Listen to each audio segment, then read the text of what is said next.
ਢੋਲ ਤੇ ਮੈਂ ਹਰ ਕੋਈ ਵਜਾ ਲੈਣਾ ਸਦਕਾ ਆਪਣੇ ਪੀਰ ਦਾ।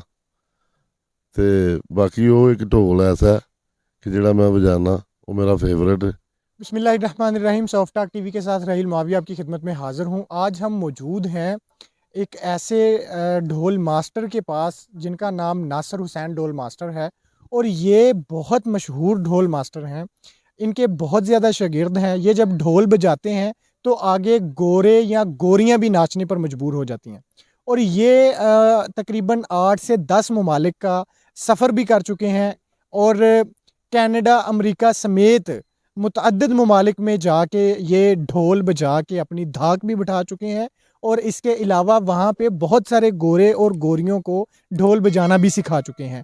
आखिर इनके ढोल बजाने में ऐसी क्या खासियत है कि इनको इतना ज़्यादा पसंद किया जाता है, वो इन्हीं से जानते हैं। जी अस्सलाम वालेकुम। जी वालेकुम सलाम जनाब। ढोल तो बहुत सारे लोग बजाते हैं, लेकिन आपके बजाने में ऐसी क्या खासियत है कि आपको इतना ज़्यादा जो है ना वो सराहा जाता है, इतनी पजीराई मिलती है? जनाब गल है कि कोई किसी का रहबर होवे ना तो राह रब कर दिंदा है। ते मैनू कलर शरीफ तो ढोल डगा मिलिया मेरे पीरां को, ते उन्हां दी मैनू दुआ है कि वर्ल्ड ने सुनना है, हिंद सिंध ने सुनना है। ते उन्होंने मैनू फरमाया कि रब दे नां दा बजाना, रब दा हलख जगाना। ये आले नबी औलाद दी जित दा ढोल है। लोग कोई कुछ समझदा, कोई कुछ समझदा, ते असी अपने रब दी ड्यूटी देने आ।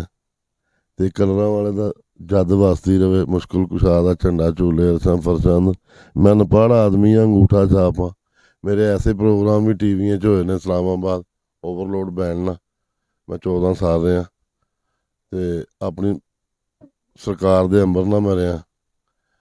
ते उन्होंने मैनू कहा सैन करो, तो मैनू सैन करने आउंदे ही नहीं, मैं तो अंगूठा छाप हाँ। अच्छा, ढोल बजाने के लिए कोई ख़ास किस्म की ट्रेनिंग की और या कोई ख़ास किस्म की जो है ना वो रूल्स की, कोई उसूलों की, ज़ाब्तों की कोई ज़रूरत होती है? वो भी होती है। ते बाकी मुर्शद दी नज़र ध्यान दी जेह्ड़ी दुआ है ना, वो बहुत ही चाहिदी है। वो जेह्ड़ा जनाब ने फरमाया ना, मेरी सरकार ने कहा सी कि पूरे वर्ल्ड ने सुनना ढोल। ए दुआ ना होवे ते जिन्नियां मर्जी बीटां किताबां पढ़ लीए। अच्छा, ये बताएं कि अभी तक कितने लोग आपसे सीख चुके हैं? मेरे को बड़े लोग सीख चुके हैं, विलायती भी देसी भी। मैनू नहीं उन्हां दा पता कि मैं ना गिननी है, ना मैं लिस्ट बनाई है। जिथे जिथे मैं अमेरिका च बजाया, मैं लंदन च बजाया, मैं कुछ भी नहीं ना चीज़ हाँ। कितने ममालिक में जा चुके हैं? बाहर किन किन मुल्कों में जा चुके हैं? मैं अमेरिका गया, अमेरिका का शहर टेक्सास होस्टन, मियामी। उस तो पहले मैं नार्वे, ओस्लो, फिर लंदन, लंदन तो अगे मानचेस्टर। लंदन में BBC लंदन वाले भी मैनू बुलाया, सुनिया उन्हें मैनू। फिर दुबई, दिल्ली 2 बारी, एक बारी बम्बई। हाँ जी। अच्छा, वहाँ पे हमने देखा है कि जब आप वहाँ पे जाके ढोल बजाते हैं यूरोप में, यूरोपियन ममालिक में, तो गोरे और गोरियाँ आपके आगे झूमती होती हैं। तो वो क्या जो है ना वहाँ पे फीलिंग्स होती हैं, क्या फील करते हैं? जनाब ने एक लफज किया मैनू, मिलया नासर साईं वजदानी। साईं मैं तो नहीं, मैं तो ना चीज़ दी, साईं तो मेरा मुर्शद कलरां वाला। वो जनाब ने मैनू जिहड़ा दिता ना वजदानी, वो मैनू आप नहीं पता रहिंदा, वो जनाब जानन जिन्हां दी वो मेरे च भी इशक है। मैं वजांदियां मैं आप को आ जाना, मैनू अख बंद हो जाती।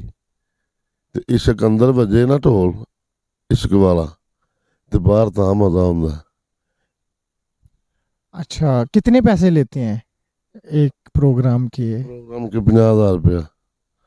जहाँ मर्जी हो? नहीं नहीं नहीं, और सिटी नहीं, इधर जड़ा पाकिस्तान अपने लागे सियालकोट शहर, गुजरांवाला, गुजरात, जड़ा लाहौर भी 50,000, इस्लामाबाद लख। अच्छा, कोई भी ढोल हो तो वो आप इसी तरह बजा लेते हैं, या आपने कोई अपनी पसंद का, अपनी मर्जी का खुसूसी किस्म का ढोल तैयार करवाया होता है?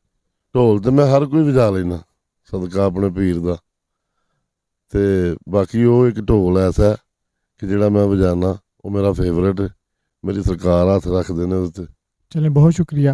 ये थे हमारे साथ नासिर हुसैन ढोली, जो बता रहे थे कि ढोल में जो है ना मेरी महारत क्या है और ये जो मेरी कामयाबी है इसके पीछे वजूहात क्या है। तो इसके साथ मुझे दीजिए इजाज़त। अल्लाह हाफ़िज़।